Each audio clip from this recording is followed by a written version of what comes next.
Hi guys, and welcome back to Rachel's Enchanting Cakes. Now today I'm going to show you how to do a stunning 3-tiered quilted effect wedding cake.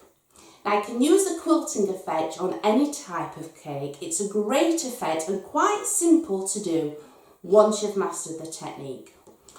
All you need tool-wise is one of these patchwork cutters. If you look up diamond side design, that's the one you want, that's the one I'm using today. I like to add some silver balls to mine as well. In some countries they're not classed as edible, but in the UK they are, so if you want to add those, please do.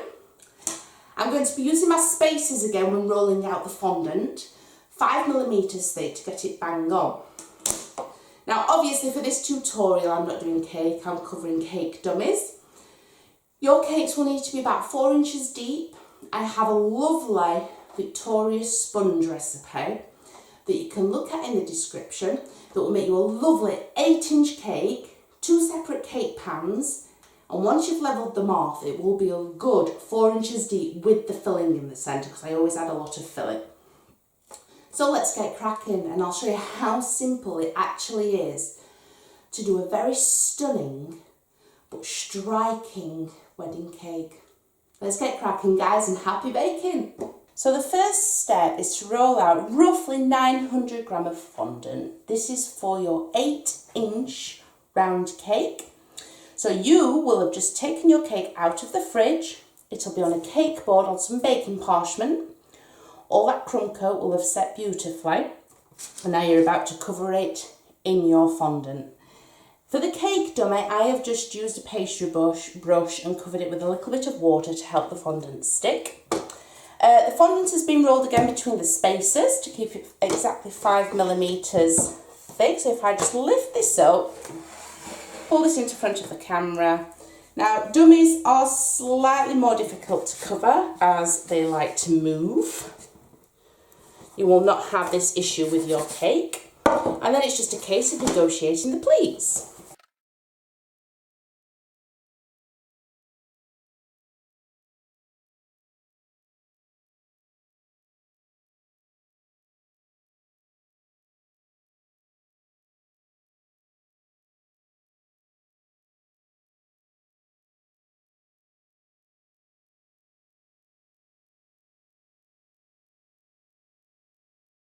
Then using the cake smoothers, I'm just going to push down the sides.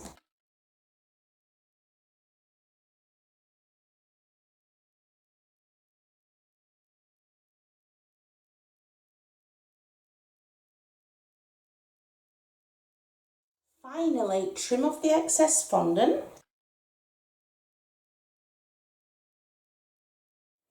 And then this fondant can just go into a bag to be used again. What I didn't mention, what we're actually going to do is be adding the quilting effect to this cake first. So when you've baked all of your cakes, leave the 6-inch and the 4-inch in the fridge, because we need to add the quilting effect before this fondant starts to set slightly, because we don't want it to start crusting and cutting when we're actually putting in that template. So you need to do it whilst it's still fresh and just after you've covered it. I'm just going to make this slightly smoother, and then I'm going to show you how to add that lovely quilting effect. Now I'm going to add the quilting effect. I'm using another smoother just to hold the cake at the back whilst I'm doing this, just because it's a cake dummy and they like to move about, but you should be fine without one. So what do you need to do? Just place it on the board. Now normally I do this sat down to keep everything very level, and you literally just push it in. Take your time to get that perfect effect. I like to push all of the embossed effect in, like so. And that's the first one on. Now you're not going to see that fantastically yet, but I'm going to go all the way around the cake, speed this up, and then show you what it looks like.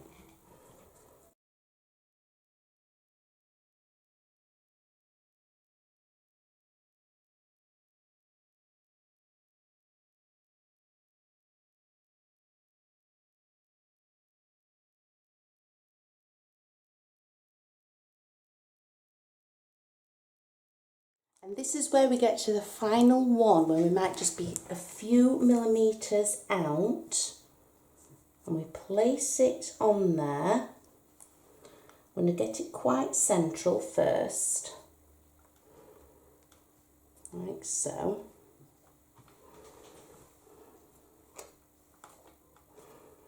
Don't worry about the gaps.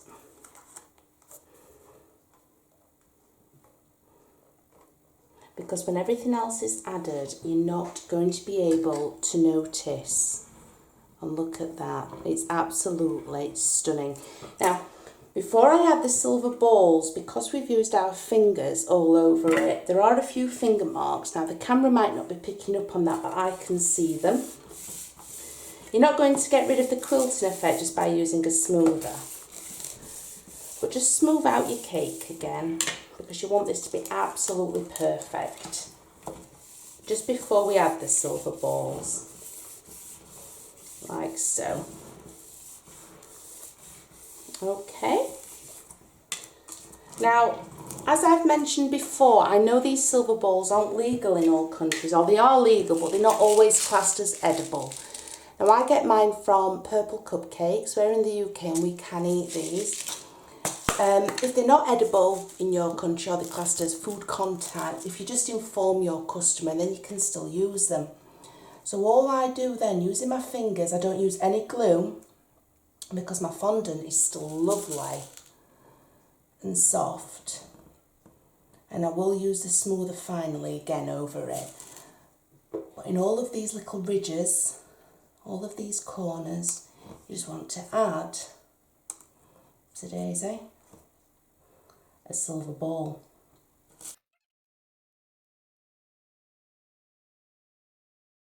I shall just continue to cover this and then show you what it should look like. Okay, and this will be your finished result. If I just hold this gently towards the camera, look at that stunning quilting effect that you have all the way around there, and it's practically flawless. This is why I've done this tutorial, because I have had an awful lot of people mention that when they are quilting and they get to the end, there's too much of a gap or there's not enough room. And it's because you need to make sure, it's all to do with pie, it's been designed, the instrument that we are using for this. But if you get the right sized cake and you cover it correctly, then that issue will not happen. So what do you need to do next? Well, so I don't bore you to death, because I will just be repeating myself with these two cakes. I will show you what it looks like at the end of the tutorial, but obviously I'm not going to camcorder myself doing it. I'm going to explain to you. You would put this in the fridge. This is your cake. You want the fondant to go rock hard. This means that the following day you can lift it off this baking parchment and place it directly onto a decorated cake drum. I will show you how to cover a cake drum next. So I'm going to place that to one side. Now obviously this is a stacked tiered cake. So your 6-inch cake needs to go on a 6-inch round cake board, not a drum. A drum is about 15 millimetres thick, and a cake board you're talking a few millimetres. Place that on the board so when the dowels go into the cake, this does not sink into the base of the cake. Now, I can't really add a dowel to a cake dummy, but I can show you where you need to put them so it doesn't collapse, and also how I would do it personally. I shall do that by, well, I'll show you later on. So first of all, you place your cake on a cake board, and then you need to cover this in fondant and repeat what we've done with the first cake. This one wants to be covered with roughly 600 gram of fondant. It's very important you roll out the right amount of fondant, because if you roll out too much, you'll find it very difficult to negotiate the pleats on the side. You'll just get into a sticky mess. So for a 6-inch round, 4-inch deep cake, you want roughly 600 gram of fondant. And then you just do the quilting effect on the side, and if you choose to, add the silver balls and place that one in the fridge. Remember, we're doing one at a time. Finally, you just repeat the same steps with the 4-inch cake. This one wants to go on a 4-inch round cake board. This one needs roughly 350 to 400 gram. Start with 350 gram first. If you're used to covering cakes with fondant, you'll have no issues with that. If not, use 400. But the smaller the cakes are, believe it or not, the harder they are to cover, especially when they're deep. So you might struggle with this one slightly. And again, just go around with the quilting effect. If you want to add the silver balls, do. So the next step that I'm going to show you is how to cover the cake board, and then I'm going to show you how to assemble the entire cake. So to cover my cake drum, all you need is a glass of cooled down boiled water and a pastry brush, and just add a little water to, this is a 12-inch cake drum as already mentioned.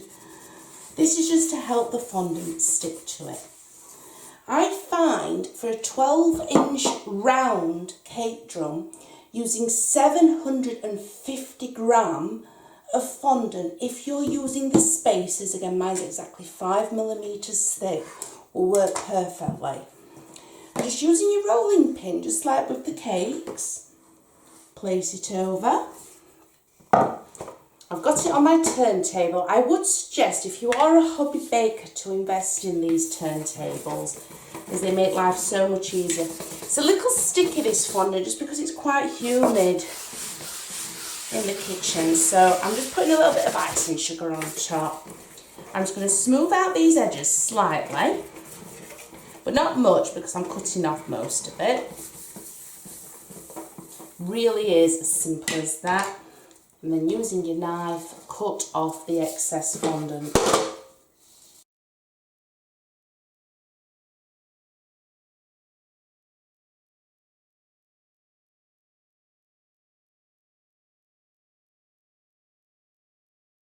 It really is as simple as that.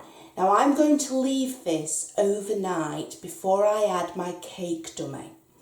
This is just because the fondant will set and I will be less likely to be leaving finger marks anywhere on the cake or this, because I've given the fondant a chance to set. So in the next part, I will be showing you how to assemble the cake with those dowels that I mentioned, how to add some ribbon, and finally the stunning cake topper. So as you can see, I have placed the 8-inch base onto my 12-inch round decorated cake drum. If I just lift this up towards the camera so you can see it a bit better, with a beautiful quilting effect. So how would you stack it? Now bear in mind this is a cake dummy, so I'm just going to show you an idea on how it is actually done. I use loose based cake tins. So I've just taken the 6-inch round loose base out of one of my tins, and you place it very central on your top tier. This is just so we can align everything up. Using a knife, just go around. You don't have to place a big indentation, it's just so you can put the next cake on, and also so you know where to put the dowels. So if I just remove that, we have a lovely line just going all the way around there. Cake doweling, it's not as scary as you may think, and to show you where I would insert the dowels, I'm going to use these gold balls. It's to stop the next tier from sinking into the bottom tier. And this is only a small 3-tiered cake. Anything larger, and some require a central cake dowel, especially on things like a 5-tiered cake. We're not going to require that for this. We just need our dowels, and to make sure that the 6-inch and the 4-inch cake are on the cake boards as mentioned. So on here, where would I place my dowels? Well, I would have one in the centre, And then I tend to go around the edges.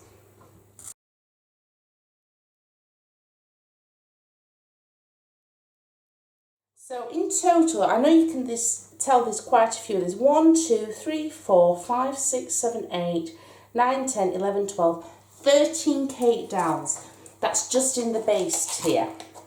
So how would I dowel it? Well, this is a cake dowel. You can use any type you want. They come in plastic, they come in wood, okay. I would place it into the cake. Now, because I can't do that with this one, I'm going to place it on the side. Using a pencil and your finger, first of all, place your finger just above the dowel, just above the cake, and mark it with a pencil. So if this was inside the cake, that's what I would have done. So you can see I've marked it just there. I'm just going to make that a bit more prominent so I can see what I'm doing. And I like to use what's called a pipe cutter. If I just move this out of the way slightly. Really, really easy to cut them with a pipe cutter. So just open it like so.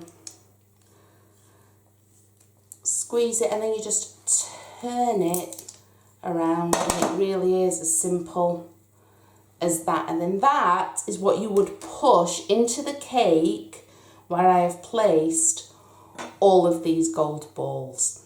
So that is how you dowel a cake in order to be able to add the tiers.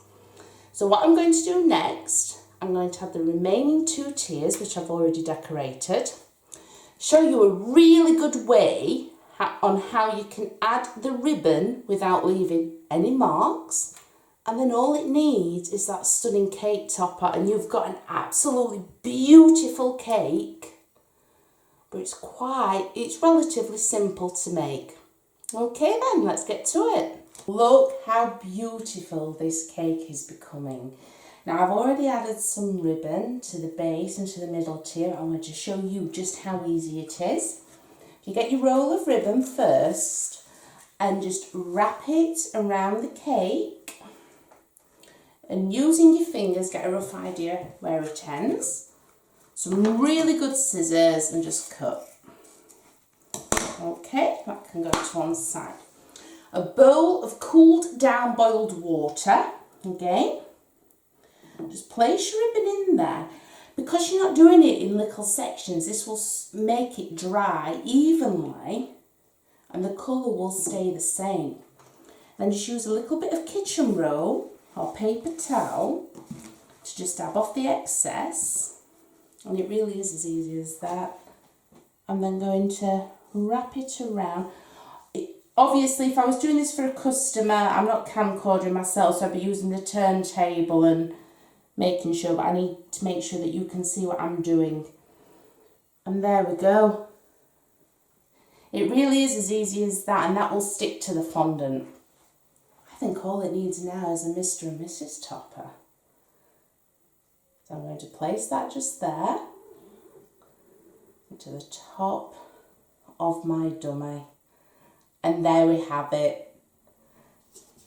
I don't know if I bring it further towards you. There we go. That is our completed Quilted Effect 3-tiered wedding cake. Happy baking, guys. Now I would love to see your cake creations. Remember, subscribe to the channel if you like what you see. Like and share the videos. And I'll be back soon with more tutorials. Happy baking, everyone.